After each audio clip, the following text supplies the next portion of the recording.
libre circulation des personnes et des biens sur le continent, un idéal cher au père fondateur de l'Union africaine. Mais un demi-siècle plus tard, sur ce chantier, le bilan est maigre.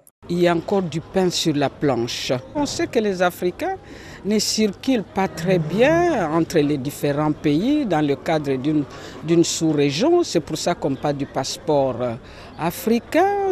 Et pourtant, des décisions ont été adoptées par les différentes organisations régionales ou sous-régionales afin que la libre circulation des biens et des personnes soit un leitmotiv prioritaire dans les politiques de développement des nations. L'intégration a des vertus. Ça permet effectivement de supprimer les barrières et de permettre à tout investisseur de pouvoir en tout cas étendre son activité sur tout l'espace. Donc ça permet de vaincre ce que nous appelons l'étroitesse du marché. Et donc dès que le marché est assez élargi, cela attire les investisseurs. La libre circulation des personnes et des biens en Afrique doit être tout de même encadrée. Émergence du terrorisme oblige. Les personnes sont libres de circuler, mais il y a des questions sécuritaires. Donc ça nous oblige à renforcer notre dispositif de contrôle aux frontières pour qu'on sache qui rentre et qui sort. Et c'est important. Les gens sont libres de circuler, mais pourvu que les lois du pays soient respectées. La célébration de la journée de l'intégration africaine a ouvert les réflexions sur cette problématique à travers des conférences et des panels. Entre autres objectifs de cette conférence débat, expliquer les enjeux de l'intégration, les défis à relever et promouvoir la paix et la mobilité des talents. Améliorer les conditions de vie des populations des quartiers périurbains et précaires grâce à l'accès aux services essentiels tels que l'eau potable. L'un des objectifs de l'organisation sociale française Djinnissi en langue malinké. Entendez, eau et longue vie. Cette organisation vient d'épargner aux femmes et aux enfants du quartier Bamnandidan 1 dans la commune de Yopougon la corvée quotidienne pour s'approvisionner en eau en mettant à leur disposition un réseau d'eau potable. En Côte d'Ivoire, pour l'instant, nous sommes sur un projet pilote. Donc c'est notre première zone d'intervention. L'objectif, ce serait, avant la fin de l'année, de commencer des études sur une deuxième zone. Donc ce serait normalement un quartier de Yopougon également. Et petit à petit, de développer le projet dans de nombreux quartiers. Et si possible, à terme, bien sûr, d'ici quelques années, pouvoir le développer dans de nombreuses communes et si possible à l'intérieur du pays, si le besoin se fait sentir. C'était vraiment difficile parce qu'il fallait que les dames fassent chaque fois des corvées d'eau. Et puis la qualité, la pression, ils laissaient vraiment à désirer. Et aujourd'hui, là, avec le projet réalisé, la première partie est réalisée par l'ONG, en tout cas, nous sommes très satisfaits. L'inauguration de ce réseau d'eau est la première du genre dans ce quartier où habitent plus de 600 ménages. Une initiative qui s'inscrit dans la politique du gouvernement, permettre à tout citoyen d'avoir accès à l'eau potable. Pour nous, il ne faut laisser personne de côté. Donc toutes les initiatives qui peuvent apporter de l'eau à nos populations, nous les soutenons.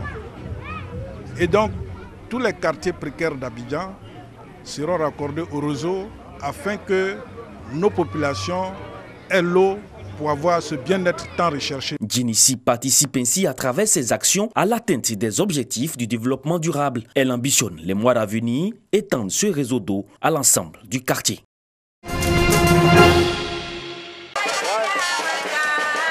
Jour spécial pour la communauté catholique d'Agnanfoutou, village de la commune d'Agnibilekro. Pour la première fois dans l'histoire de cette localité dans la région de l'Indénieux-Guablin, une fille du village va intégrer la famille des religieuses du diocèse d'Abengourou dont fait partie l'église d'Agnibilekro. Fidéline Dangui-Kofi est accompagnée dans l'allégresse à la paroisse Saint-Frédéric d'Agnanfoutou où elle doit faire vœu perpétuel. Dans la maison de Dieu, l'atmosphère est à la fête.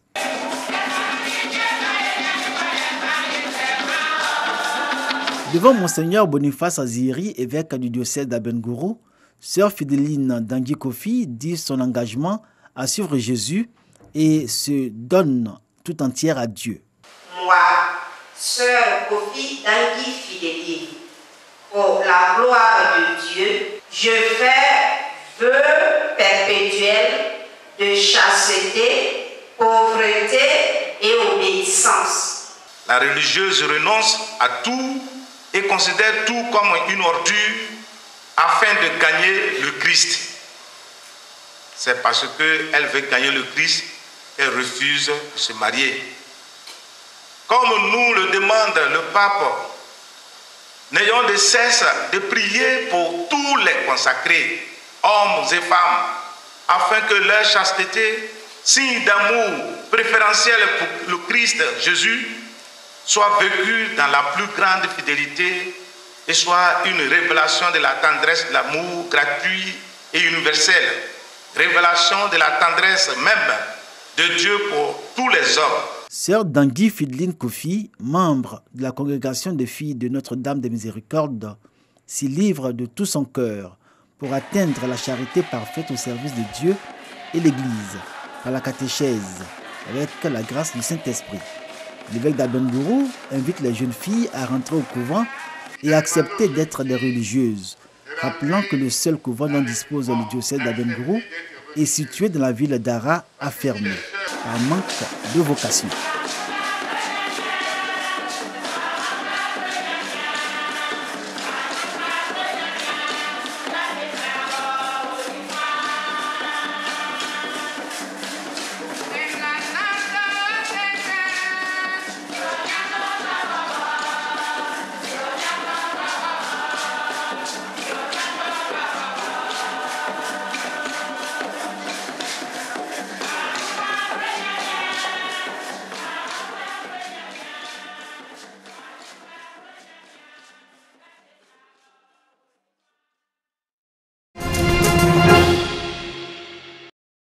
L'association des filles et fils ressortissants de la région du Bafing à Abidjan, Maoudié, réunis dans la cour de la grande mosquée Salam du Banco 2 d'Abobo pour prier pour la paix, la cohésion et la réconciliation.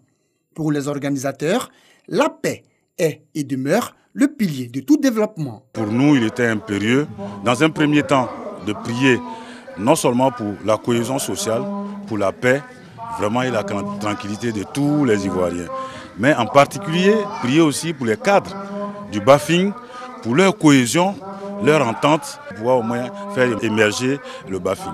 Cette cérémonie religieuse a vu la participation des guides et fidèles musulmans venus des différentes communes du district d'Abidjan, des chefs traditionnels et des alliés du peuple Maou.